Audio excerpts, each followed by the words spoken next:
sejak muda sebelum menikah, saya itu sudah punya sakit mah ya. Kalau kita nikah sudah 12 tahun ya kita menikah. Saya sering sakit mah. Kalau seminggu itu opname 2 kali. Opname 2 kali. Istri saya itu punya anak kecil, dia nggak bisa ngerawat saya.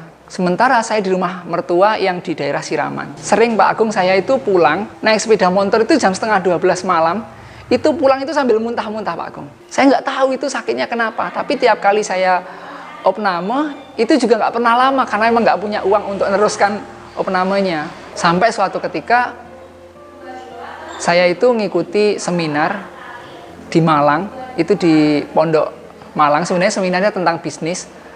Nah di situ itu kebetulan kita satu kelas dengan Dokter Ita ya. Dokter Ita itu teman kita dari Madura. Saya itu tanya gitu, dokter, saya punya sakit mah. Menurut jenengan itu apa ya obatnya? Saya pikir ya Promak, ranitidin atau waisan kayak gitu. Ternyata dokter itu melihat saya itu kayak paham gitu dia. Lalu beliau mengatakan ini, Mas, sampean ke atas, sampean ketemu sama asisten pembicaranya, nanti sampean minta terapi ke sana. Saya bingung itu. Terapi apa gitu. Saya pikir dipijat atau diapakan. Ternyata ketika saya ke atas ketemu sama beliaunya itu Pak Endi namanya.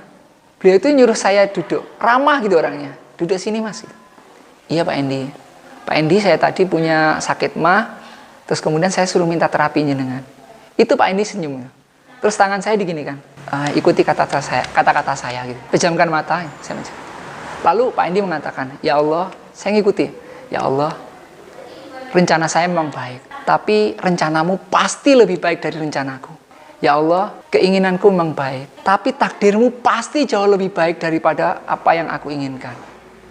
Ya Allah, aku ridho atas apapun yang engkau takdirkan terjadi padaku. Itu nangis saya. Karena seumur hidup saya nggak pernah mengatakan, ya Allah aku ridho. Ya Allah aku ridho, itu nggak pernah. Maka dari Malang sampai kemudian ke Samben, pulang ke rumah sini tuh saya nangis tuh. Sambil nyetir itu saya bilang, ya Allah aku ridho, ya Allah aku ridho. Itu di hati, ya Allah aku ridho, ya Allah aku ridho, ya Allah aku ridho. Bener-bener ngeresep gitu.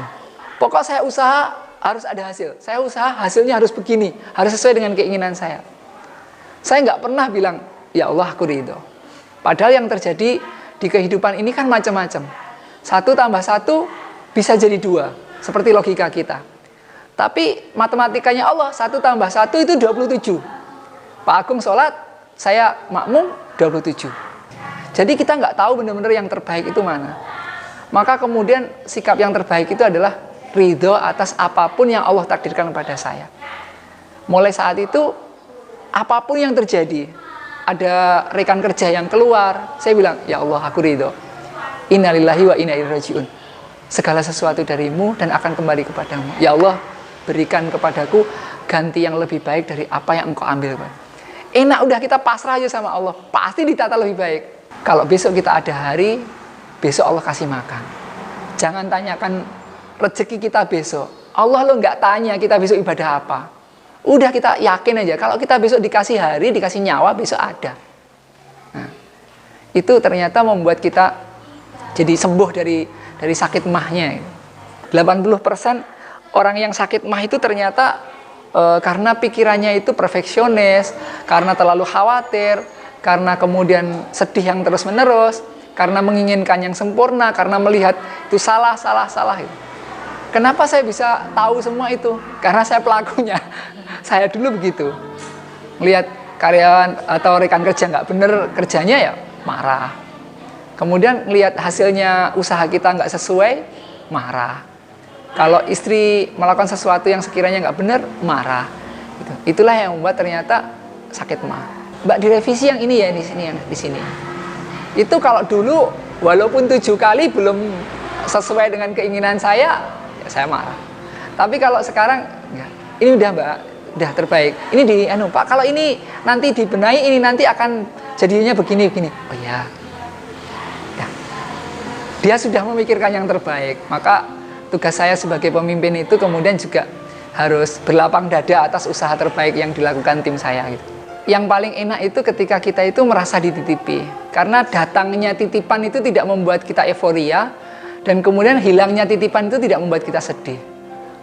Kalau kita udah merasa ini milik saya, nanti Allah menghilangkan itu dengan mudah, kecewa kita gitu. Padahal itu milik Allah semua itu. Diri kita, nyawa kita itu milik Allah semua. Anak kita, istri kita. Maka yang terbaik itu titipkan sama Allah. Itu milik Allah semua. Dan gunakan sebaik-baiknya untuk Allah gitu.